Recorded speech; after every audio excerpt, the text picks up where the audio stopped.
Bonjour à tous la famille OM, bienvenue sur la Gazette du Mercato de ce vendredi 8 août.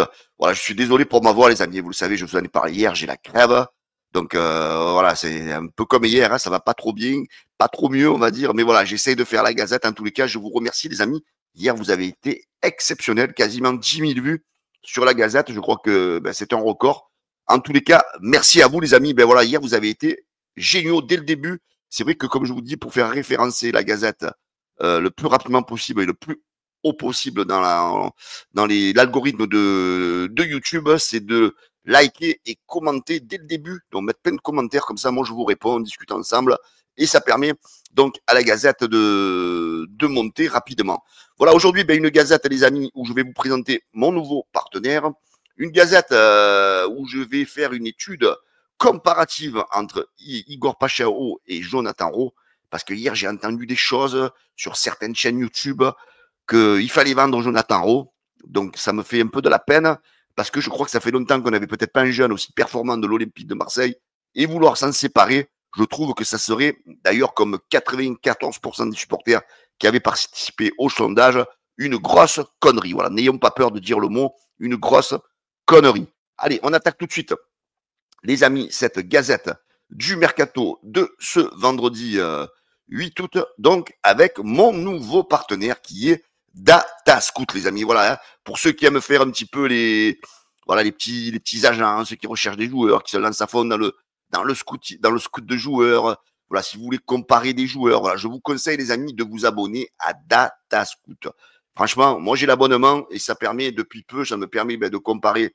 Bon, c'est vrai que les statistiques ne font pas tout, mais c'est vrai que c'est intéressant pour ceux qui aiment bien justement aller faire des trouvailles sur des petites pépites dans les championnats les plus exotiques. Ça vous permet aussi de comparer deux joueurs. Et voilà, je vais l'utiliser justement tout à l'heure pour la comparaison entre Jonathan Rowe et, et Peixao, justement, pour voir que Jonathan Rowe, il n'est pas si loin que ça que Peixao. Donc voilà, je vous invite à la fin de la vidéo, on en parlera. Voilà, Datascout, les amis, grâce au code Canal, je vous mettrai ça en commentaire épinglé, grâce au code Canal, le premier mois, vous l'aurez au prix de 3,99 € par mois. Donc c'est une somme sympathique déjà pour faire un peu un essai.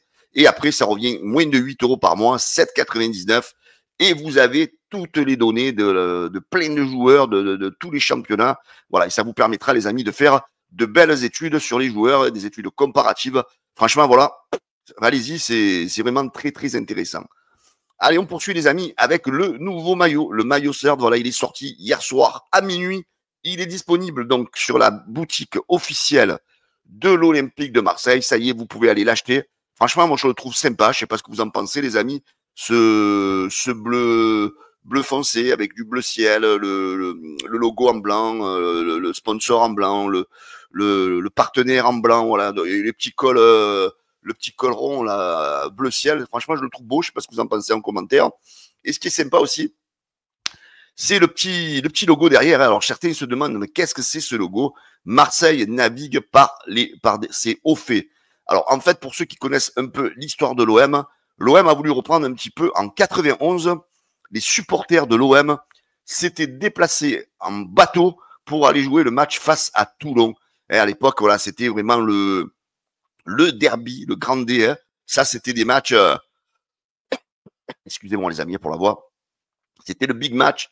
Voilà, c'était chaud, c'était bouillant. Les matchs au Vélodrome, les matchs à Toulon, à Mayol. Donc voilà, donc là c'était. Donc l'OM a repris un petit peu voilà sur le maillot. Ouais, je vous remontre par rapport à cette photo. Voilà, à l'abordage, hein, à l'époque c'était à l'abordage de Toulon. Voilà, donc je trouve ce maillot franchement sympathique, un petit rappel à l'histoire. Et voilà, je pense qu'il va beaucoup se vendre parce il est très beau. Donc je sais pas ce que vous en pensez, les amis, en commentaire.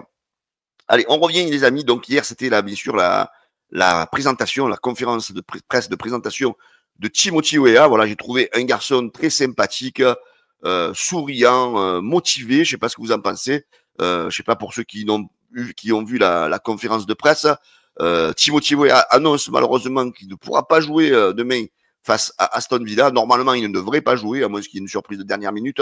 Mais normalement, il ne devrait pas jouer demain face à Aston Villa. Alors, il revient un petit peu sur en fait la fierté qu'il a de venir à l'OM, hein, bien sûr. Je suis très fier d'être là. Quand tu vois l'effectif, le staff, la direction, tout est clair. Marseille est un grand club. C'est parfait. On connaît l'histoire du club, les supporters. C'est un rêve d'être là. Mon meilleur poste, je n'ai pas de position préférée. On en parlera avec le coach. Il me voit comme un piston. Je peux jouer à gauche, à droite. C'est mon travail. Et moi, ce que je veux faire, c'est gagner. Hein, voilà, donc il est prêt à jouer n'importe où. Il est prêt à tout donner pour le coach Roberto De Zerbi. Voilà, moi, j'ai envie de dire bravo pour la mentalité. Et en tous les cas, voilà, on espère son adaptation et qu'il devienne un très bon joueur de l'OM. Alors, hier, on a appris aussi, les amis, que l'OM avait repoussé une offre du Panathinaikos pour Azzedine Ounahi. Donc, cette offre était de 5 millions d'euros plus 3 millions d'euros payés l'année prochaine, ainsi que 15% sur une prochaine plus-value. Donc, c'est la Provence qui a donné l'info. Alors, l'OM a refusé cette offre. J'ai envie d'avoir votre avis sur ce refus. Alors, à force de refuser, les amis, j'ai peur qu'on se carre à Ounahi encore la saison prochaine. À un moment donné, bon, vous direz, il reste encore un mois de mercato. Si le Pana le veut, il peut faire encore un petit effort.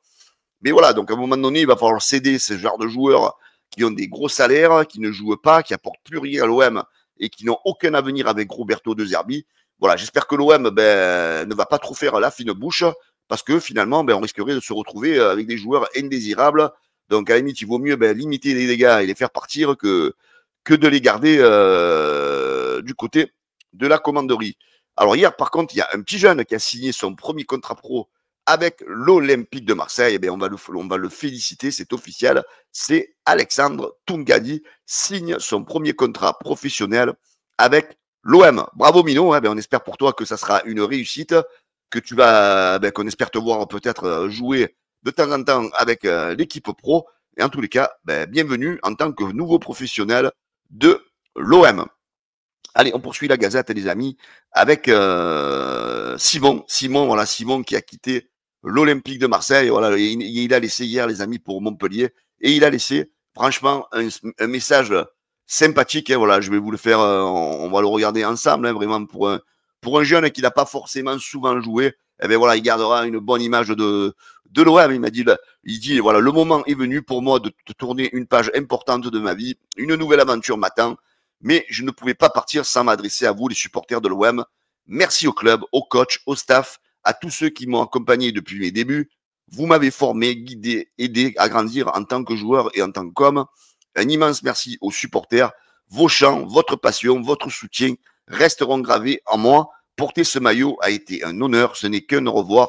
Où que j'aille, je resterai un enfant de Marseille, à jamais olympien. Voilà. Merci à toi, Simon. Merci, Simon. Voilà, même voilà, si tu n'as pas eu l'occasion, peut-être de percer du côté de l'OM. On te souhaite en tous les cas une bonne suite de carrière en espérant que tu fasses une belle saison avec Montpellier et que tu retrouveras rapidement peut-être la Ligue 1 et au moins tu pourras peut-être jouer à ton niveau, celui de la Ligue 1. Voilà, bonne continuation au jeune Simon. Allez, on poursuit cette gazette, les amis, avec... Donc, vous le savez que l'OM, on en a parlé hier, était intéressé par Adli.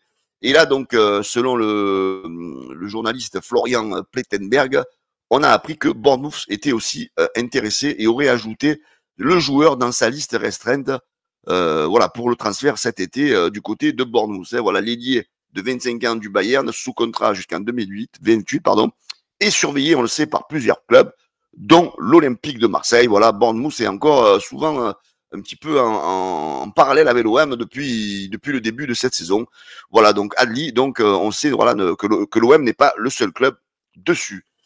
Alors, Bolo Zenden, vous vous rappelez, pour les plus anciens, les amis, est revenu un petit peu sur Igor Pachao, qu'il va falloir qu'il soit un petit peu vigilant du côté de la Ligue 1, parce que voilà, ce n'est pas non plus l'Eurodivisie, et voilà, il a donné un petit peu quelques conseils dans la Provence. Voilà, il nous a parlé un petit peu de ce joueur, un peu méconnu, mais c'est vrai qu'un joueur que l'OM a payé très cher, un joueur que l'on espère un petit peu sa réussite du côté de l'OM, mais on est quand même dans l'inconnu. De passer de l'Eredivisie à la Ligue 1, c'est un autre niveau.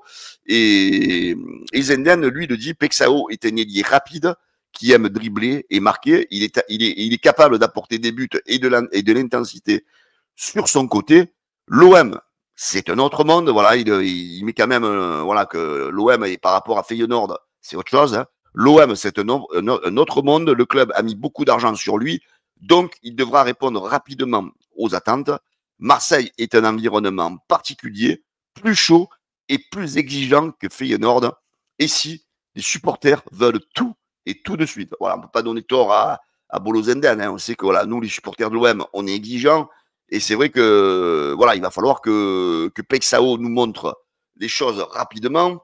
Donc, aussi, Zenden parle aussi de l'adaptation du joueur en dehors du terrain. Il dit apprendre le français doit être une priorité. C'est essentiel pour comprendre ce que l'on attend de lui et pour s'intégrer dans le vestiaire. Il évoque à ce sujet son propre exemple, lui qui devait faire l'effort de s'immerger dans la langue et la culture marseillaise dès son arrivée au club. Voilà, donc, mais en tout, on va dire, il se montre confiant, mais il est quand même lucide. Hein. Il dit il peut réussir, il a les qualités, mais cela dépendra aussi de l'équipe, du système de jeu, de sa capacité à encaisser la pression et à s'acclimater à la Ligue 1, un championnat bien plus physique et tactique que les gens ne le pensent. Voilà, hein, c'est pas gagné pour Pachao. Hein. C'est vrai que on est enflammé, on a vu les vidéos, mais voilà, il y a des Brésiliens qui se sont manqués à l'OM, il y en a eu beaucoup. Hein. Plus précédemment, ben, rappelez-vous Gerson, hein, c'était le joueur très attendu et ça a été un flop à l'arrivée. Donc voilà, c'est pour ça que moi j'avais envie, les amis, de vous faire un peu une petite comparaison entre Jonathan Rowe et Peixao, pardon, pour vous dire qu'en fait les deux joueurs pour moi ne sont pas si éloignés que ça en termes de performance, on va dire. Et c'est vrai que j'ai entendu et lu des choses hier sur les réseaux. Il y en a, ils disent pour 20 millions, on peut le lâcher. Non, j'ai envie de vous dire non, pour 20 millions, on ne lâchera pas Ro. Hein, ça serait un scandale parce que le joueur, on sait qu'il est bourré de qualité. C'est pas le jongleur de la gare Saint-Charles. Hein, c'est pas Ismail Assar. Lui, l'année dernière, il a été victime du système. C'est pour ça qu'il n'a pas souvent joué, pas trop souvent à son poste. Et c'est vrai que sur la fin de saison, on l'a peut-être un petit peu mieux vu parce que Roberto De Zerbi a changé de système. Et cette saison, et depuis le début de la prépa, ben, il nous a montré de belles choses, en sachant que, en plus, le joueur de Feyenoord, de Peixao, ne va pas forcément jouer de suite. Je trouverais dommage qu'on se prive de ce joueur anglais qui connaît déjà bien la Ligue 1, puisqu'il a joué une saison. Donc voilà, moi je pense qu'il faut le garder, parce que imaginez-vous que Peixao, c'est long à démarrer, il se plante, il rate la saison. Eh ben, tu peux avoir un mec comme Euro à la rescousse. J'ai envie de vous dire, il y a beaucoup de clubs sur lui. Quand je vois que l'Atalanta Bergame pense à lui pour en cas de départ de Lookman, je me dis, le gamin, c'est pas un dégueu quand même. Voilà, donc j'aimerais bien qu'il y ait des supporters qui le respectent, parce que franchement, ça serait déconné, moi je pense. Excusez-moi les gars, une grosse erreur de l'OM. Voilà, donc j'ai fait, grâce donc, à mon nouveau partenaire DataScout, donc j'ai les deux courbes des deux joueurs. Hein. Donc on voit donc en bleu, vous avez Peixao, en vert, vous avez Jonathan Rowe. Et on voit que les joueurs ont des qualités que d'autres n'ont pas, et vice-versa. Et finalement, quand tu regardes la toile de Peixao et la toile de Jonathan Rowe, tu te dis que Jonathan Rowe, ben, il n'est pas forcément ridicule, hein, parce qu'il a quand même que 22 ans. Voilà, c'est sûr qu'il a des axes où il va falloir qu'il progresse. Mais voilà, c'est un joueur qu'on peut faire grandir. C'est un joueur qui va faire peut-être des matchs de Ligue des Champions. C'est un joueur qui va encore progresser au contact de Roberto De Zerbi. Donc voilà, hein, donc c'est sûr que donc Peixao en termes de but, pour l'instant, il est meilleur parce que bon, il jouait dans une ligue inférieure. Voilà, c'est ça quand même aussi qu'il faut comparer. En termes de passes attendues, les joueurs sont à peu près au même niveau. En termes de passes réceptionnées, pareil. En termes de centres réussis, les deux joueurs sont quasiment au même niveau. Igor Pachao est légèrement mieux en termes de passes vers la surface de réparation. En passe progressive, voilà, il est en passe tiers vers le tir adverse. Voilà, là c'est la qualité de Peixao. Par contre, du côté des dribbles réussis, on voit que Jonathan Rowe est meilleur dribbleur, hein, malgré tout, que Peixao. Dans les duels offensifs, il gagne beaucoup plus de duels offensifs que Igor Peixao. En termes de fautes subies, donc il a plus de fautes qui sont subies sur lui. Les courses progressives, voilà, il y a un petit léger avantage pour Peixao. Et les actions défensives réussies, on voit voilà, que Rowe est plus concerné aussi par le boulot défensif. voilà, moi, c'est pour ça que quand je vois ces deux graphiques, je me dis, voilà, ne pas oublier que quand même Jonathan Rowe a joué en Ligue 1 et que l'autre a joué en Eurodivisie. Donc je me dis, voilà, peut-être que le Jonathan Rowe, les amis, il y en a beaucoup qui le sous-estiment et le faire partir à 20 millions d'euros, je trouve que ça serait vraiment du gâchis. Je le répète toujours, quand tu vois que tu as fait partir Luis Enrique à 25 millions d'euros du côté de l'Inter, moi, je serais vraiment chagriné de voir partir Jonathan Rowe. Alors, les qualités de Igor Pechao, voilà, il cadre beaucoup de tirs, les points forts, marque beaucoup. Voilà, hein, tout est relatif. Il faut voir dans quel environnement il était. Touche beaucoup de ballons dans la surface adverse, efficace devant le but, fait progresser le ballon par la course, très bonne pointe de vitesse, mais souvent ses coéquipiers en position de tir, crée beaucoup d'occasions, de buts, et il a besoin de peu de tirs pour marquer. Voilà, c'est un joueur efficace, il est chirurgical, sur ça, il n'y a aucun problème, et a priori, voilà, selon DataScout, il n'y aurait aucun axe d'amélioration. Après, j'ai envie de vous dire, dans la vie, tout le monde peut s'améliorer. Donc voilà, moi, à mon avis, si on cherche bien, et je pense que Roberto De Zerbi aura toujours des axes de progression pour Igor Pachao. En termes d'efficacité, d'indice de performance, toujours selon DataScout, on voit qu'en ailier buteur, il était dans le top 3 de la D1 des Pays-Bas. En ailier d'intérieur, il était dans le top 3 donc des ailiers des Pays-Bas. Et en termes de données de performance, d'indice de performance d'ailier provocateur, il était dans le top 2 aux Pays-Bas. Voilà, un bon joueur, très provocateur. Voilà, donc, alors, bien sûr, on n'enlève pas, bien sûr, c'est pas parce qu'on défend la paroisse de Jonathan Rowe, bien sûr qu'on enlève les qualités de Igor Pachao. Mais, voilà, moi, je suis quand même, je fais partie des 96% de supporters qui ne veulent pas que l'OM vende Jonathan Rowe du côté de n'importe où, hein, que ce soit à l'Atalanta ou ailleurs. Je fais partie de ceux qui veulent que l'OM le conserve. Alors, les points forts de Jonathan Rowe.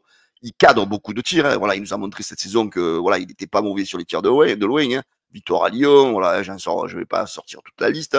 Beaucoup de sprints, touche beaucoup de ballons dans la surface adverse, subit beaucoup de fautes sur lui. Voilà, il apporte beaucoup de coups francs à l'OM. Très bonne pointe de vitesse. Voilà, lui aussi, il est rapide. Mais souvent, ses coéquipiers en position de tir crée beaucoup d'occasions de but, court beaucoup en intensité modérée et fait progresser le ballon par la course. Alors, ces axes d'amélioration, il est inefficace devant le but. Voilà, il faudrait qu'il se peut-être gagne de l'efficacité devant le but. Voilà, mais il est jeune, hein, il a 22 ans, comme je vous disais. Donc, ça demande qu'à progresser. Peut progresser le ballon par la passe, du déchet dans ses passes en profondeur et du déchet dans ses centres. Voilà, donc il n'est pas parfait. Il n'est pas parfait. Il a que 22 ans. Mais celui qui me dit que Jonathan Rowe n'est pas dans les joueurs qui peuvent progresser sur les prochaines saisons, je suis désolé, je pense que c'est être de mauvaise foi. En indice de performance, dans les ailiers provocateurs, il est dans le top 7 en Ligue 1. Donc c'est quand même sa première saison en Ligue 1. Il a 22 ans, il est déjà dans le top 7. Moi, je dis que c'est pas mal. Dans les ailiers de profondeur, il est déjà dans le top 5 en Ligue 1. Voilà, hein, donc tous les spécialistes du football quand même s'accordent à dire que la Ligue 1, c'est bien plus difficile. Les défenseurs de Ligue 1 sont bien plus rugueux que ceux du championnat hollandais. Et dans les attaquants de pressing, il est 17e. Voilà, c'est peut-être un petit peu là où il faut qu'il progresse.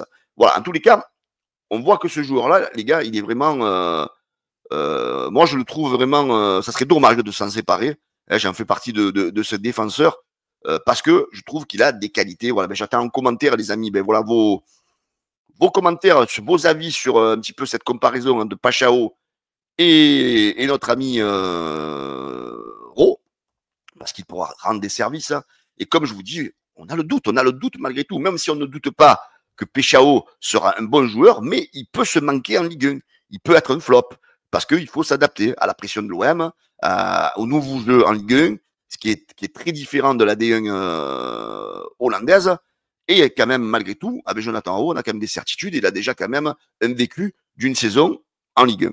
Voilà les amis, j'espère que cette gazette du Mercato, elle vous a plu. En tous les cas, ah oui, j'ai oublié de vous dire, alors il y a une info, comme quoi je crois qu'il y aurait un club, j'en ai parlé dans les titres, Alors, bon, je l'ai mis dans les titres, mais bon, j'y crois pas une seconde. Il y aurait un club d'Arabie Saoudite qui serait sur Ordonnaise, je pourrais pas vous dire le nom. Mais voilà, donc c'est une info, un jeu d'agent, peut-être, comme on sait que voilà, ils veulent autour de 40 millions pour que l'OM lâche un peu le pognon. Voilà, hein, on est toujours dans ce jeu de poker menteur. Voilà, en tous les cas, on sait que ça discute toujours entre l'OM et le club de Bruges.